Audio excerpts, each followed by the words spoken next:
बा वर्सेस डिम्पी, कौन सही कौन गलत। नमस्कार दोस्तों, स्वागत है आपका आपके अपने चैनल हंग्री स्पिरिट्स में। हंग्री स्पिरिट्स देख रहे सारे दर्शकों का मैं अंजू शर्मा दिल से स्वागत करती हूँ। आज शाह हाउस में बड़ा क्लेश हुआ, बड़े दिनों बाद हुआ। एक्चुअली काफी दिनों से ये अंदर अंदर घुटन चल रही थी जो बा के अंदर थी, क्योंकि ये जो गुस्सा होता है, ये जो घुटन होती है, इसको निकलने का रास्ता जब नहीं मिलता और जब ये निकलती है तो बहुत बुरा सीन क्रिएट करती है, जो आज हुआ। अब दोस्तों, इस सारे के सारे झमेले में कौन सही है कौन गलत है, इसका आंकलन करना बड़ा ही जरूरी है, क्योंकि ये मिडिल क्लास फैमिलीज की आम जिंदगी का हिस्सा है, जहां पे ये क्लेश होते हैं और इन क्लेश के बाद जो माहौल होता है वो भी सबको मिलके ही ठीक करना होता है।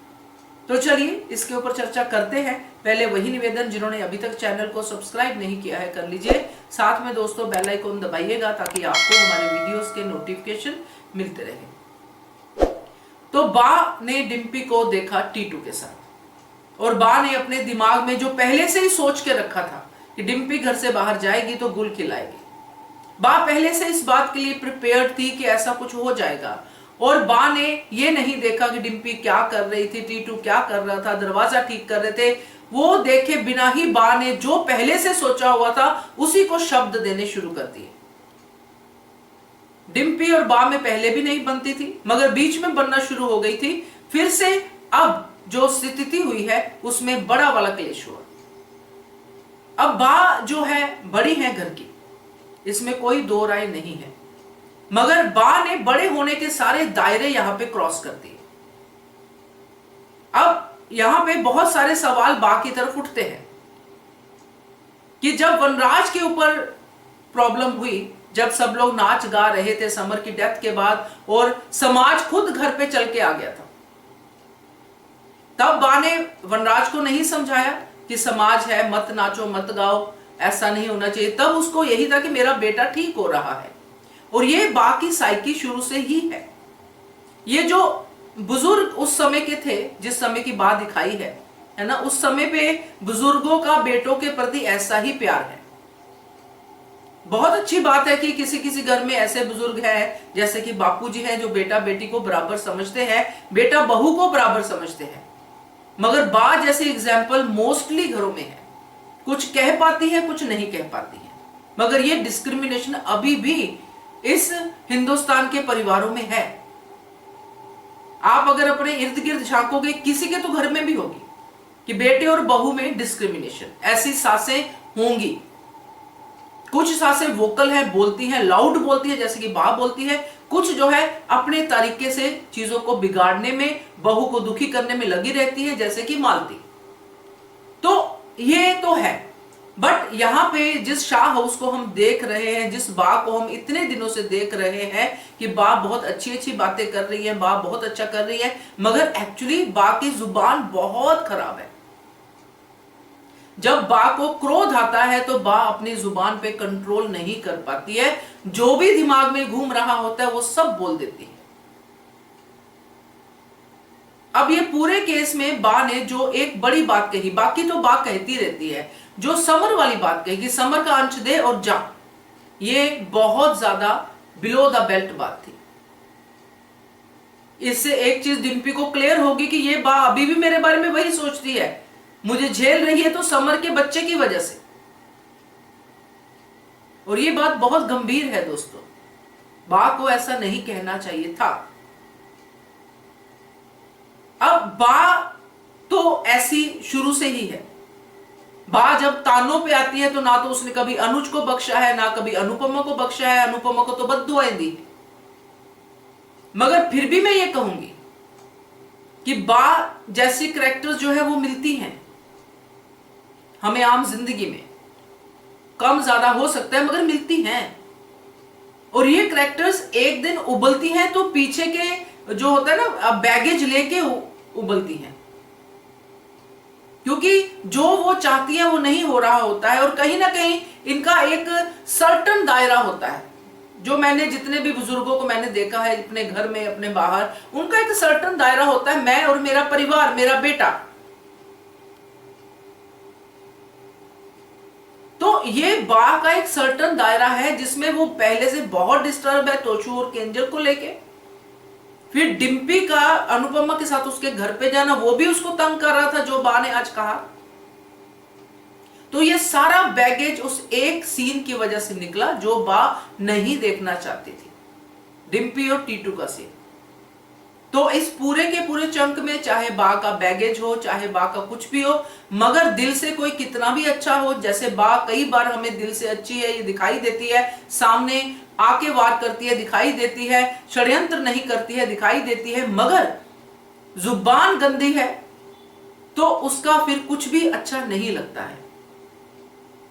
दिल के साथ साथ जुबान का अच्छा होना भी जरूरी है। तो बा ने आज कंप्लीटली जो है रॉन्ग किया। बा को ऐसी बातें नहीं बोलनी चाहिए थी। इसी वजह से बा का बीपी कोई आज नहीं बढ़ा है, बीपी एक दिन में नहीं बढ़ता है, बीपी बढ़ते बढ़ते बढ़ता है। और बा का बीपी आज बहुत बड़ा क्योंकि बा के अंदर बहुत कुछ था जो आज डिम्पी के थ्रू निकला।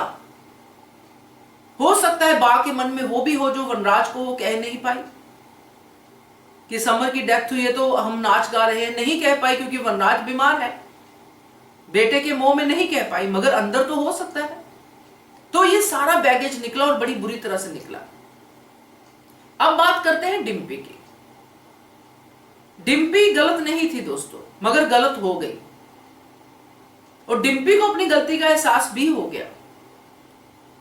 डिम्पी का यह कहना कि बा के साथ रहना इम्पॉसिबल है, तो ऐसी पॉसिबल एग्जाम्पल अनुपमा और केंजल ने तो दिखा ही दी है, क्योंकि अनुपमा ने बा के साथ रह के ये साबित कर दिया कि ऐसा इम्पॉसिबल टास्क नहीं है। केंजल ने साबित कर दिया, तो इम्पॉसिबल तो नहीं है, क्योंकि जब हम अपने ऊपर काम करेंगे, डिम्पी अपने स्वभाव पे काम करेगी तो बा ही उसका साथ देगी, बा ही उसके साथ खड़ी भी रहेगी। तो एक टाइम तक डिम्पी बिल्कुल सही थी, अपनी बात कह रही थी, कर रही थी, मगर जो लास्ट में डिम्पी ने बोला, जो लास्ट में डिम्पी ने धड़ाधड़ बा के काउंटर देती रही, रिस्पेक्ट का दायरा भूल गई, सब भूल गई, तो वहां पे डिम्पी गलत हो गई दोस्तों। क्योंकि यहां डिम्पी को यह सोचना चाहिए था जो बा ने कहा कि बा ने उस मोहब्बत में कहा है, चाहे शब्द उसके बहुत गंदे हैं, मगर उसको यह बात खल रही थी कि डिम्पी भी घर छोड़ के चली गई, और यह बात हम सबको भी खली थी कि प्रेग्नेंट है, बीमार तो नहीं है, प्रेग्नेंट है, काम तो कर ही सकती है घर का, कम से कम चाय बना के तो पिला ही सकती है बुजुर्गों को। दिवाली पे डिम्पी उधर अपने सारे काम कर रही है, इधर आके दिवाली पे अपने बापू जी का साथ तो दे ही सकती है। क्या समर होता तो डिम्पी जाती? तो यहां पे ये डिम्पी की गलती थी, और यहां पे मैं अनुपमा की भी गलती मानती हूं कि क्यों डिम्पी को लेके चलेगी। मगर अनुपमा इसलिए इस सीन से बाहर हो जाती है क्योंकि उसने डिम्पी के बारे में सोचा कि थोड़ा माहौल बदल जाएगा, जो नॉर्मली लोग सोचते हैं कि थोड़ा माहौल बदलेगा, बच्चा है इसके पेट में, बच्चे को खुशियां चाहिए, तो इसको मैं इस समर वाले माहौल से बाहर लेके जाती हूँ। ये अनुपमा की अप्रोच थी, मगर ये अप्रोच इस तरह से गलत होगी क्योंकि बापूजी अकेले रह गए। तो यहां पे डिम्पी ने जो एक के बाद एक डायलॉग बा को मारा, अगर डिम्पी वहां पे चुप कर जाती, क्योंकि डिम्पी को भी बा का स्वभाव पता है कि बा को जब गुस्सा आता है तो बा कुछ नहीं सोचती है,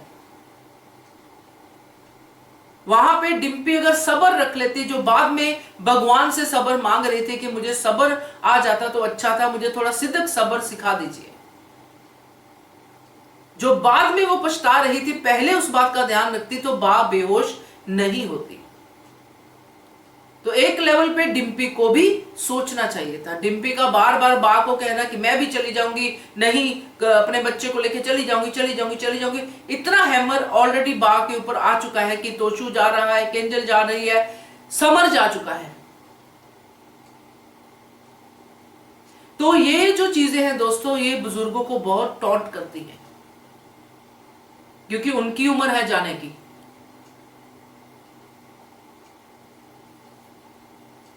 ये जो घर सूना होने वाला जो थॉट है, इसमें बुजुर्ग टॉर्चर होते हैं, क्योंकि अब जो लोग बुजुर्ग होंगे, जो अब जनरेशन के लोग हैं, उनको शायद उतना ना हो, मगर जो पहले की जनरेशन है उनको ये चीजें टॉर्चर होती हैं, क्योंकि उन्होंने अपने समय में बड़े बड़े घर देखे हैं, जॉइंट फैमिलीज देखी हैं, और उनके लिए ये बहुत ही ज्यादा पेनफुल होता है, क्योंकि तब इतनी फैसिलिटीज नहीं थी। यूएस चले जाओ, फलानी जगह चले जाओ, इस जगह चले जाओ, घर छोड़ दो, ये सब बहुत रेयर होता था, इसलिए इन लोगों को ज्यादा टॉर्चर हो रहा है।